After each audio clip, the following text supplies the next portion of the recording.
नमस्कार दोस्तों, स्वागत है आपका मेरे YouTube चैनल हम लोग में। और सबसे पहले मैं आपसे एक बार फिर से रिक्वेस्ट करता हूं कि आप मेरा ये चैनल सब्सक्राइब कर दीजिए ताकि आपको आगे से इसकी नोटिफिकेशन मिल सके। बेल आइकन को भी दबा दीजिए। आज मैं दो तीन छोटी छोटी बातें करूंगा, बहुत लंबा डिस्कशन, बहुत लंबा एनालिसिस नहीं करूंगा। तो दो तीन पहले तो दो छोटी छोटी न्यूज बताऊंगा और फिर तीसरे एक विषय पर थोड़ा सा विस्तार से जान डिस्कशन करूंगा। सबसे पहले तो अभी एक वीडियो वायरल हो रहा है जिसमें पाकिस्तान के प्रधानमंत्री शहबाज शरीफ किसी एक गैदरिंग को कह रहे हैं कि वो 10 तारीख की सवेरे स्विमिंग पूल करते हैं। स्विमिंग पूल में जब जा रहे थे तो उन्होंने अपना फोन एक उनके किसी बावर्ची या क्या कहते हैं मुझे नहीं मालूम, वो लोग क्या कहते हैं, दफ्तरी को पकड़ा रखा था कि अगर कोई फोन आए तो मुझे बता देना। मतलब बंदे का कॉन्फिडेंस देखिए कि आस में आग लगी है, मतलब पीछे उसके आग लगी है। उनके जो लाहौर का घर है उनके पास में बम गिर रहे हैं, मिसाइलें गिर रही है और बंदा सुबह उठ के स्विमिंग पूल जा रहा है। मतलब कॉन्फिडेंस गजब का। और मैं तो ये सोचता, अपने आप को समझता था कि मैं एक परफेक्ट लायर हूँ, क्योंकि मैंने एक सेइंग पढ़ी थी कि don't tell a lie unless you are a perfect liar. तो ये बिल्कुल परफेक्ट लायर है। एक शिकन उसके बंदे पे मुंह पे नहीं थी जब वो कह रहे थे कि मुझे सुबह सुबह जब मैं स्विमिंग पूल कर रहा था तो जनरल मुनीर का फोन आया, कि भारत के डीजीएमओ का फोन आया है कि वो डर गए हैं हमसे और सीज फायर करना चाहते हैं। तो मैंने कहा कि भाई सीज फायर कर दो, हम तो शांति प्रिय देश हैं, हम कहाँ लड़ना चाहते हैं, तो सीज फायर कर दो। तो उसके बाद वो सीज फायर की हुई और शाम को 5 बजे सीज फायर, जिसको वो सीज फायर कह रहे हैं, हम तो सीज फायर क्या ही नहीं कह रहे हैं, हम तो एक स्ट्रेटेजिक ब्रेक कह रहे हैं उसको, वो हुआ। तो गजब का है। और मुझको लगता है कि इसको राहुल गांधी जिस तरह की बातें कर रहे हैं, हमारे विपक्ष के कुछ नेता जिस तरह की बातें कर रहे हैं, वही वो पाकिस्तान के राष्ट्रपति कर रहे थे। तो ये कहाँ से इतना कॉन्फिडेंस लाते हैं पता नहीं। और सबसे बड़ा इंटरेस्टिंग तो मेरे को लगा कि मतलब आपके पिछवाड़े में आग लगी है और आप सुबह सुबह स्विमिंग करने जा रहे हो। खैर, ये तो एक बात थी। दूसरी बात थी कि कर्नाटका में शायद बेलगावी में किसी स्टेट बैंक ऑफ इंडिया के ऑफिसर के की कहानी चल रही है कि उन्होंने हिंद कर्नाटक कन्नड़ा बोलने से कर्नाटक में मना कर दिया। अब उसको काफी एक इशू बनाया जा रहा है, यहाँ तक कि एक बहुत इंटेलेक्चुअल और मोहन दास ने भी कहा था कि वो 200 शब्द कन्नड़ के नहीं बोल सकते हैं, ऐसा क्या मुश्किल है कन्नड़ बोलना। इसमें मुझे नहीं मालूम, मैं उस अधिकारी को भी जानता नहीं, मुझे डिटेल में नहीं गया, पर उसको हो सकता है किन परिस्थितियों में उन्होंने ऐसी बात कही हो। उसको उसका उसकी जो मानसिक स्थिति क्या थी वो सब डिस्कस करना चाहिए। बल्कि इसको कि सीधा इसको प्रेस में जाके और इसको इस तरह से हवा बना देना चाहिए था। हो सकता है उसका कोई जहाँ ट्रांसफर हुआ है, कोई पनिशमेंट ट्रांसफर हो, उसको पनिशमेंट देने के लिए वहां पे गया हो और वो इस तरह से। तो आपको एक साधारण बैंक एम्प्लॉय, भले वो मैनेजर हो कुछ भी हो, उसकी मानसिकता को, उसकी मानसिक स्थिति क्या है उसका अध्ययन करके ही फिर उसके बारे में कमेंट करना चाहिए। इतनी जल्दीबाजी नहीं करनी चाहिए। और इसको बेसिकली एक लैंग्वेज इशू तो बनाया ही नहीं जाना चाहिए। खैर, ये तो दूसरी बात थी जिसकी तीसरी बात जो बहुत इंपॉर्टेंट है कि जैसे आपको पता है कि काफी दिन से चर्चा चल रही थी, बीच में ठंडी पड़ गई थी, कि जो कुंवर विजय शाह है मध्य प्रदेश के मंत्री, उन्होंने एक विवादित, मतलब मूर्खतापूर्ण बयान दिया था, जिसको जिसको विवादित करके मीडिया ने काफी उछाला। और फिर उन्होंने माफी भी मांग ली। उन्होंने कहा कि मैंने जो कहना चाहता था, जो कहने का मतलब था, मैंने उसको गलत शब्दों का चूज किया और मैंने गलत कहा, और उन्होंने क्षमा भी मांग ली। हालांकि शुरू में वो अ, अटके रहे थे, पर ऐसा नहीं हुआ। ऐसा उनकी माफी स्वीकार नहीं की गई और कांग्रेस और जो बाकी दल है वो तो उनकी उसकी जो रेजिग्नेशन पर अड़े हुए हैं कि उनका रेजिग्नेशन देना चाहिए। यहाँ पे मैं एक बात कहूंगा कि लाल बहादुर शास्त्री ने, जब वो रेलवे मंत्री थे और एक रेल दुर्घटना हुई थी, तो उसकी नैतिक जिम्मेदारी लेते हुए उन्होंने रेजिग्नेशन का ऑफर किया था। मुझे याद नहीं कि उन्होंने रिजाइन किया था कि नहीं किया था। तो इस पे उनकी बुरी बुरी प्रशंसा हुई थी। और जब कभी भी ऐसा कोई घटना होती है तो लाल बहादुर शास्त्री के उसको कोट किया जाता है। मेरे हिसाब से लाल बहादुर शास्त्री का एब्सोल्युटली इररेस्पॉन्सिबल स्टेटमेंट था। जिम्मेदारी से भागना था।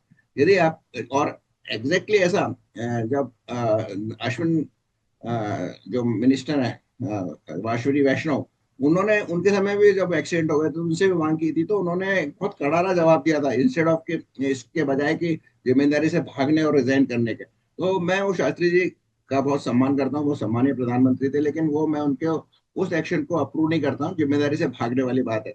और अगर वो रेस्पॉन्सिबल है उसके लिए तो फिर उनको दंड मिलना चाहिए, उनको सजा होनी चाहिए उसकी। तो ऐसा नहीं होता है, वो चुपचाप से रिजाइन करके चले जाते हैं और बात आई गई हो जाती है। तो लेकिन इसके केस में जो हमारा मिनिस्टर है मध्य प्रदेश का, उसमें उसने माफी मांग ली, उसके बावजूद हाई कोर्ट ने स्वतः संज्ञान लेते हुए उन पर एफआईआर दर्ज करने की बात की।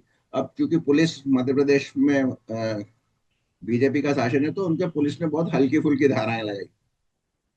तो उस पर फिर नाराज हो गया, और हाई कोर्ट ने बताया कि भाई ये धाराएं लगाओ उस पर। तो पुलिस ने वो धारा लगा दी होगी, और ठीक है, केस चलेगा या नहीं चलेगा बाद में खुद कोर्ट ही उसको कैश कर देगा, ये बात अलग है। लेकिन कहीं ना कहीं वहाँ जो जेसीबी जिस किसी भी शायद अरुण श्रीधरन और उनके साथ एक कोई जज थे, उन्होंने उन पर स्वयं संज्ञान लेते हुए ये किया था। अब इसमें राजनीति ये क्या है मुझे मालूम नहीं। मैं सबसे पहले तो वो मैं कहता हूँ कि विनय शाह ने मूर्खतापूर्ण बयान देना चाहिए था, जिसकी उन्होंने माफी भी मांग ली। उनको ऐसा बिल्कुल नहीं कहना चाहिए था। और अगर नैतिक जिम्मेदारी थी, उन्होंने स्वयं रेजिग्नेशन दे देना चाहिए था, नहीं दिया। खैर, जो आगे होगा उस जो बीजेपी डिसीजन लेगी वो अलग बात है। पर उनके माफी तो फिर उन पे एफआईआर हुई। तो मैंने पिछले में भी कहा था कि इतने इंटरेस्टेड थे तो एज अ सिटीजन, क्योंकि ये तो देश की सुरक्षा का मामला था। देश की सेनाओं को उनके अनुसार देश की सेनाओं में मतभेद पैदा करने की बात थी, तो उनको स्वयं जाके करना चाहिए था। वहां पर जाके एफआईआर खुद दर्ज करनी चाहिए थी, कानून के विशेषज्ञ थे, लेकिन उन्होंने नहीं किया। उनके बारे में एक केवल जो मैंने पूरी न्यूज पढ़ी थी उसके पास फुटनोट था कि उन्होंने मध्य प्रदेश से बाहर जाने की एप्लीकेशन लगा रखी है, क्योंकि उनकी लड़की मध्य प्रदेश हाईकोर्ट में प्रैक्टिस करेगी। तो इन दोनों को आप अगर जोड़ेंगे तो कहीं ना कहीं आपको कहानी समझ में आ जाएगी। हालांकि मैं कोई आरोप नहीं लगा रहा हूँ, मैं अपनी तरफ से कोई आरोप नहीं लगा रहा हूँ, लेकिन आप खुद समझ सकते हैं क्या। तो इसके एफआईआर को क्वैश करने के लिए और अपनी माफी के बाद एफआईआर को क्वैश करने के लिए विजय शाह सुप्रीम कोर्ट में गए। तो सुप्रीम कोर्ट ने उन्होंने 3-4 दिन बाद की डेट दी। इमीडिएटली सुनवाई की उन्होंने चाहते थे, इमीडिएटली सुनवाई होता कि उनकी गिरफ्तारी ना हो और एक क्रैश हो जाए। नेचुरली कोई भी जाएगा आदमी। हाँ, वो नहीं हुआ। लेकिन जबकि तीस्ता सीतलवाड़ के केस में किया था उन्होंने, रंगमंच एक ऑडिटोरियम में बैठ के भी सुप्रीम कोर्ट के चीफ जस्टिस ने बेंच बनाई थी, 2 बार बेंच बनाई थी। तो वो नहीं किया, उनको 3-4 दिन की बात की डेट थी। खैर, शुक्रवार कल फैसला हुआ, तो कल या पर फैसला हुआ तो उन्होंने उसके अगेंस्ट में एक एसआईटी, स्पेशल इन्वेस्टिगेशन टीम बनाने के लिए निर्देश दिया मध्य प्रदेश सरकार को, जिसमें कि एक डीजी, डीआईजी, एक deputy inspector general of police और एक एसपी होना चाहिए। मतलब क्या इन्वेस्टिगेट करेंगे वो? बंदे का स्टेटमेंट ऑन रिकॉर्ड है, बंदे की माफी ऑन रिकॉर्ड है, तो उसमें इन्वेस्टिगेट क्या करना है? मतलब क्या ये इन्वेस्टिगेट करेंगे कि सेना में जाके पूछेंगे कि भाई आपके कुछ फर्क पड़ा कि नहीं पड़ा? वैसे जैसे मैंने पहले भी कहा था कि कोई सेना पे फर्क नहीं पड़ता है। ये मूर्खतापूर्ण स्टेटमेंट होते हैं जो अगर मीडिया ना उछाले तो इनकी कोई वकत नहीं है। तो सुप्रीम कोर्ट, मतलब director general of police, deputy inspector, DIG, वहाँ के लोकल डीआईजी और एसपी, तीनों के पास और कोई काम नहीं है। मतलब लॉ एंड ऑर्डर तो सब बढ़िया चल रहा है, केवल तीनों को एक एसआईटी बना के रिपोर्ट देनी है। इसके कि विजय शाह ने जो कहा इस पे इन्वेस्टिगेट, इन्वेस्टिगेट क्या करेंगे? मतलब क्या हो कि उसके पीछे कौन है, कहीं उसके पीछे कोई टीम तो नहीं है टेररिस्ट की? ऐसा ये क्या इन्वेस्टी, मतलब क्या इन्वेस्टिगेट करेंगे? अगर आपको समझ में आता हो तो जरूर इसमें बॉक्स में लिखिए। तो ये हमारे न्याय व्यवस्था है। तो फिर आप समझ सकते हैं कि 3-4 करोड़ केसेस क्यों पेंडिंग है। क्योंकि सुप्रीम कोर्ट को, सबसे पहले तो सुप्रीम कोर्ट को विजय शाह की एप्लीकेशन जो एफआईआर रद्द करने की, उसको कैश कर देना चाहिए आउटराइट, कि भाई तुम नीचे जाओ, नीचे निपटो, जैसा कि कई केसेस में सुप्रीम कोर्ट करता है। लेकिन सुप्रीम कोर्ट को भी अपनी कुछ शानपत दिखानी थी, तो उन्होंने ऐसा किया कि एसआईटी बना दी। जबकि एक और केस में सुप्रीम कोर्ट में कहा था कि इन्वेस्टिगेशन करना हमारा काम नहीं है, सरकार का काम है इन्वेस्टिगेशन की ऑर्डर करना। तो कॉन्ट्रोडिक्शन इतने ज्यादा है सुप्रीम कोर्ट के जजमेंट्स में। तो फिर ऐसा ही होगा, मतलब क्योंकि फैक्ट कुछ होता नहीं है, इंटरप्रिटेशन होता है कानून में। और जो अपनी मर्जी से जैसा इंटरप्रेट कर ले और जिसकी जैसी तकदीर हो वैसा उसको डिसीजन मिल जाता है। खैर, मेरी पूरा सम्मान है मेरा माननीय जजों के साथ में, सुप्रीम कोर्ट और हाई कोर्ट के साथ में, पर फिर भी कहीं ना कहीं तो दिल में एक टीस उठती ही है। तो ये बातचीत आपको अगर ठीक ठाक लगी हो तो इसको लाइक कीजिए और अपने दोस्तों के साथ शेयर कीजिए, और बने रहिए मेरे चैनल के साथ में। बहुत बहुत धन्यवाद।